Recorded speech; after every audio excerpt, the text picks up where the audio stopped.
Holism versus Analysis. I was sitting on a plane bound from Northern California recently when I heard the voice of a man, a European American, asking questions of his 2.5-year-old son. Dad, what shape is the balloon? No answer. It's round, Jason. Dad, this is a pair of socks. Are they short or long? Little boy, short. Dad, that's right, short. Dad, this is a pair of pants. Are they? Little boy, short. Dad, no, Jason, they are long. Though this exchange may seem to Westerners to be an unexceptional quiz by Asian standards, it is quite unusual. Yes. The father's questions consisted of directing his son's attention to objects and asking about their properties. Whereas this might seem to Westerners to be the most natural way to orient a child's attention, it's not to Easterners, and the reasons for this have profound implications for cultural differences in the perceptions and the cognition. The ancient Chinese philosophers saw the world as consisting of continuous substances, and the ancient Greek philosophers tended to see the world as being composed of discrete objects or separate atoms. A piece of wood to the Chinese would have been a seamless, uniform material. To the Greeks, it would have been seen as composed of particles. A novel item, such as a seashell, might have been seen as a substance by the Chinese and as an object by the Greeks. Sure. Remarkably, there is evidence that modern Asians also tend to see the world as consisting of continuous substances, whereas modern Westerners are more prone to see objects. Cognitive psychologists Mutsumi Imae and Dedore Gentner showed objects composed of particular substances to Japanese and Americans of various ages, from less than 2 to adulthood, and described them in ways that were natural with respect to whether each was an object or a substance.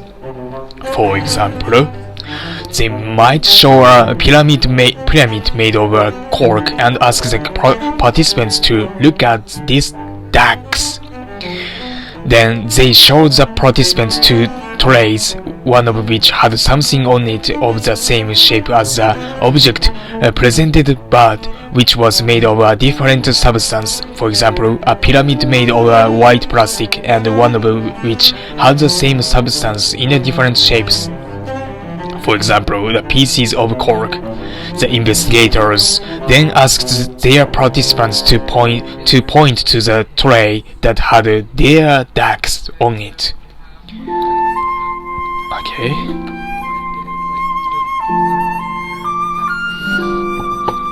Americans were much more likely to choose the same shape as the ducks than were the Japanese, indicating that the Americans were coding what they saw as an object. The Japanese were more likely to choose the same materials as the ducks, indicating that they were coding what they saw as a substance. The differences between the Americans and the Japanese were very large. On average, across the many trials with different displays, more than 2/3 of the 4-year-old American children chose another object as a ducks, where fewer than a third of Japanese 4-year-old children did. The differences were equally large for adults, of course. Even 2-year-old differed. American infants were somewhat more likely to choose the object than were the Japanese infants. Taken at face value, the Imai and Gartner results indicate that the Westerners and the Asians literally... cockroach. I can see the cockroach. And why you are here? Don't get it.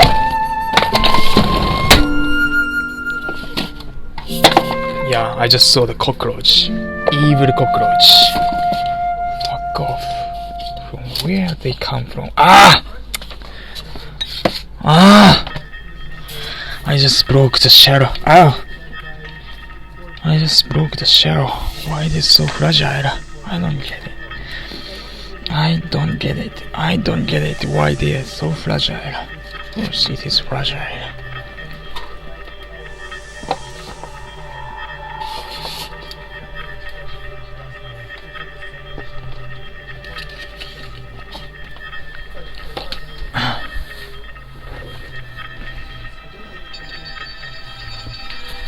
Where am I? Where am I? Taken at face value, the Imai and Gardner result indicates that Westerners and Asians literally see different worlds. Like ancient Greek philosophers, modern Westerners see a world of objects, discrete and unconnected things. Like ancient Chinese philosophers, modern Asians are inclined to see a world of substances, continuous masses of matter. The Westerners see an abstract statue, whereas the Asians see a piece of marble. The Westerner sees a world where the Asians see concrete.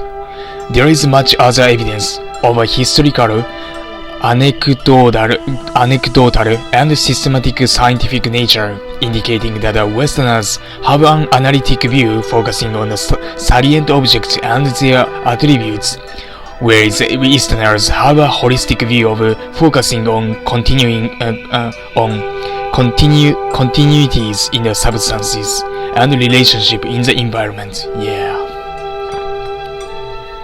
In the turn of the century Midwestern neighborhood where I live in Ann Arbor, Michigan, many of the homes are attractive workers' cottages with white clapboard siding and gabled roofs. The homes were shipped by the Searleback Company and unloaded at the railroad station before being brought up the hill by horse carts to be put together like a puzzle from numbered pieces. Not too long after, Henry Ford, whose motor car company was and is located about 40 miles from my town, invented the assembly line. All the part atoms were put together by workers performing a repetitive identical set of actions over and over again at a fixed station in the line.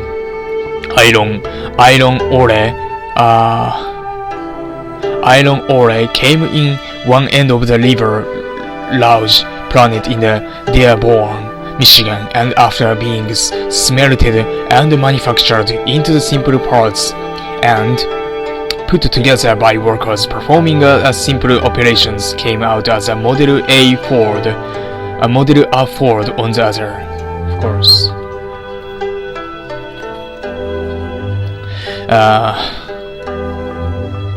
Beginning in the late 18th and early 19th century, the West, and especially America, began to automize, that is to say, modularize the worlds of manufacture and commerce. The production of everything from markets to furniture was broken down into the most standardized parts possible and the simplest replicable actions. Yeah.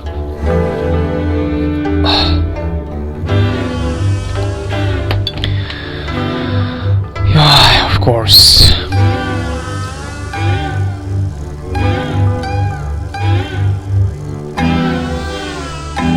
Each implement, each component, each actions of a worker was analyzed and made maximally efficient. Objects that had taken craftsmen months to create could now be produced in a matter of hours. Time itself became a modular entity. 3 minutes for holding on the carburetor, 2.5 for installing spark plugs. Starting around the late 19th century, retail stores became modular chains. It was possible to go into the Sears and a half century or so later McDonald's anywhere in the country and eventually the world and see the same rows of merchandise or the same booths and burgers in any of them. One of my favorite New Yorker cartoons depicts two older American ladies asking a hotel doorman, "Is this a Geneva Sheraton or the Brussels Sheraton?" The atomistic attitude of Westerners extends to their understanding of the nature of social institutions.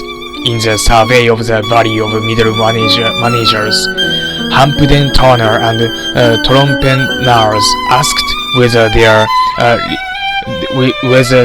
respondents thought of a company as a system to organize tasks or as an organism coordinating people working together.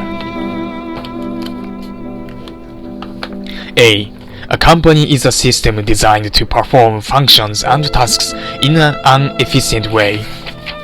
People are hired to fulfill these functions with the help of machines and other equipment. They are paid for tasks they perform. B. A company is a group of people working together. The people have social relations with other people and with their organization. The functioning is dependent on these relations. Sure.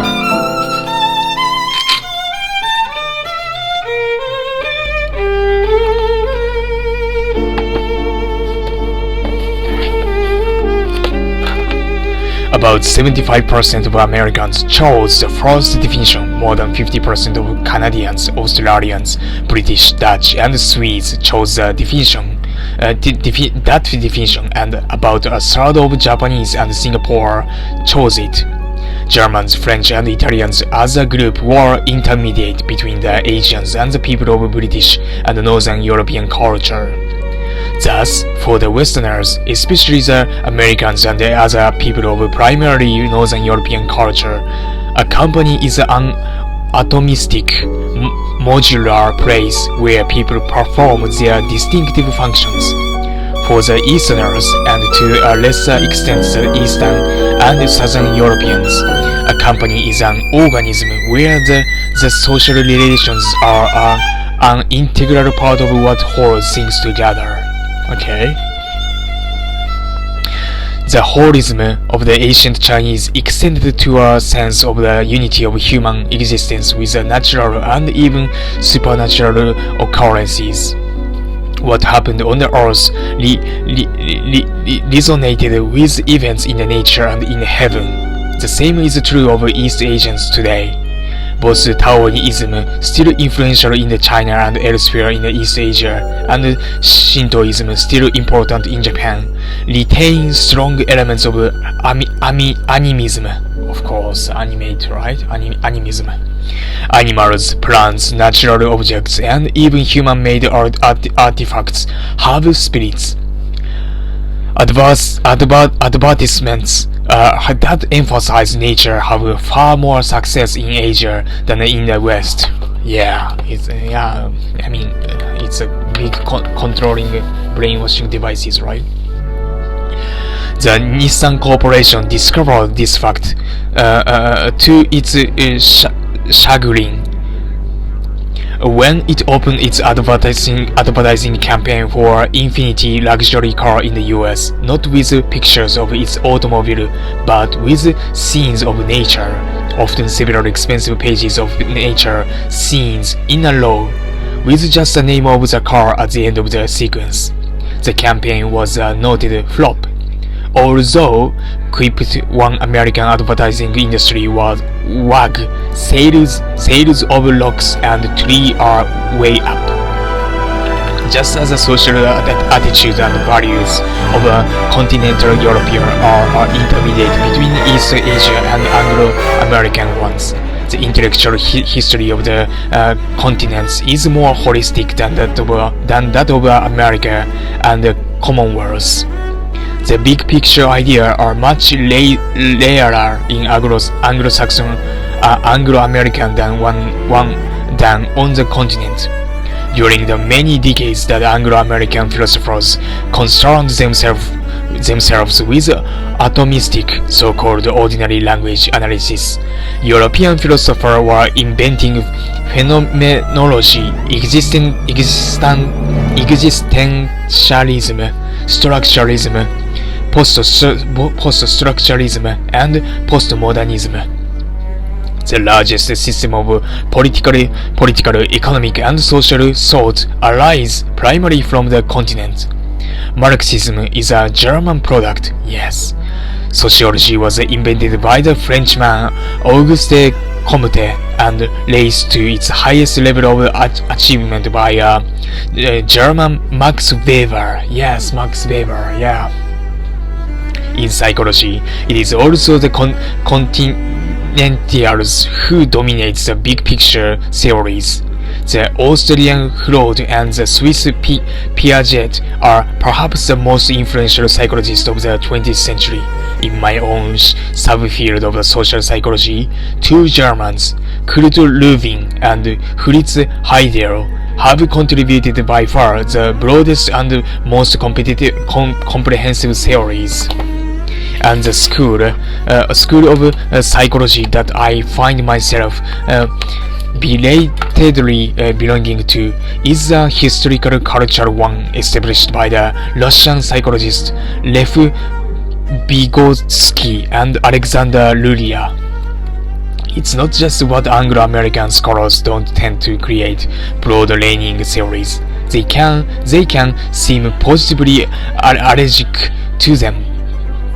B.F. Skinner, America's chief candidate for the psychology pantheon, was not merely a reductionist of the extreme atomic school. He actually believed theory of any sort were inappropriate, too general and too removed from the unshakable facts.